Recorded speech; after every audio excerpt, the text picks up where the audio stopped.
ஆராய்ச்சி பார்த்துட்டு இருக்க எல்லாருக்குமே வணக்கம். சீமானவர்களுக்கு எல்லா பக்கத்துல இருந்துமே ஆதரவு வருது. முக்கியமா சீமானவர்கள் இப்ப முக்கியமான ஒரு நாம் தமிழர் கட்சி கொடுக்கும் இலவசங்கள் அப்படின்னு சொல்லிட்டு ஒரு மேனிபெஸ்டோ வெளியிட்டிருக்காரு. அதுல வந்து கல்வி இலவசம், தூய குடிநீர், மருத்துவம் இலவசம், இது மூணுமே சொல்லியிருக்காங்க. அதுல கல்வி இலவசத்துல ஆரம்ப கல்வி முதல் ஆராய்ச்சி கல்வி வரை இலவசம், தூய குடிநீர் அனைவருக்கும் இலவசம், மருத்துவம் ஒரு மகத்தான சேவை, அதை கொடுக்க வேண்டியது அரசின் கடமை, ஏழைக்கு ஒரு மருத்துவம், பணக்காரனுக்கு ஒரு மருத்துவம் என பாகுபாடு இன்றி அனைவருக்கும் மருத்துவம் இலவசம் அப்படின்ற 3 விஷயங்களை சொல்லியிருக்காங்க அப்படின்றது ஒண்ணு இருக்கு. இதை வந்து இயக்குனர் சேரன் அவர்கள் வந்து மிகப்பெரிய ஒரு ரைட் அப் எழுதியிருக்காரு. அதுல சொல்லும்போது, ஒரு அரசாங்கம் மக்களுக்கு எதுவெல்லாம் இலவசமாக கிடைக்க வழி செய்தால் மக்கள் பயனடைவார்கள், என்னென்ன பயன், இதில் எவ்வளவு சாத்தியக்கூறுகள் இருக்கிறது, கல்வி, மருத்துவம், குடிநீர் இந்த மூன்றும் இலவசமாக கிடைக்க போது சமூகத்தில் ஏற்படும் மாற்றங்கள் என்னென்ன விவாதிக்கலாம் அன்பு சொந்தங்களே. இந்த மூன்று மக்களுக்கு இலவசமாக என்று சொல்லும் நாம் தமிழர் கட்சி அறிவித்திருக்கிறது. கல்வி இலவசமானால் மிகப்பெரிய பண நெருக்கடி மக்களிடம் குறையும், மக்களிடம் மன அழுத்தம் இருக்காது,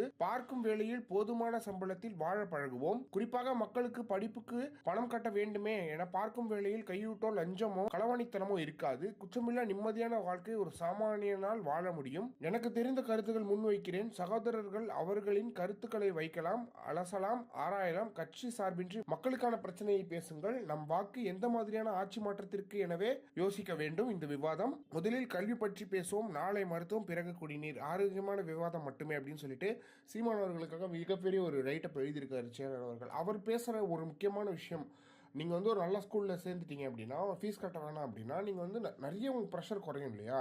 ஒரு வருஷத்துக்கு 1 லட்சம் 1.5 லட்சம் ஃபீஸ் கட்டுறதுக்கு இந்த மாதிரியான விஷயங்களை பண்ணும்போது அது பயங்கர வந்து ஒரு முக்கியமான ஒரு திட்டமாக இருக்க போது. எனவே சேரன் அவர்களுக்கு நன்றி. நாளைக்கு நாளன்னைக்கு அவர் பேசுகிற கருத்துக்களையும் நம்ம பார்க்கலாம். இதை பற்றி நீங்கள் என்ன நினைக்கிறீங்க அப்படின்றத மறக்காம கமெண்ட் பாக்ஸில் சொல்லுங்கள்.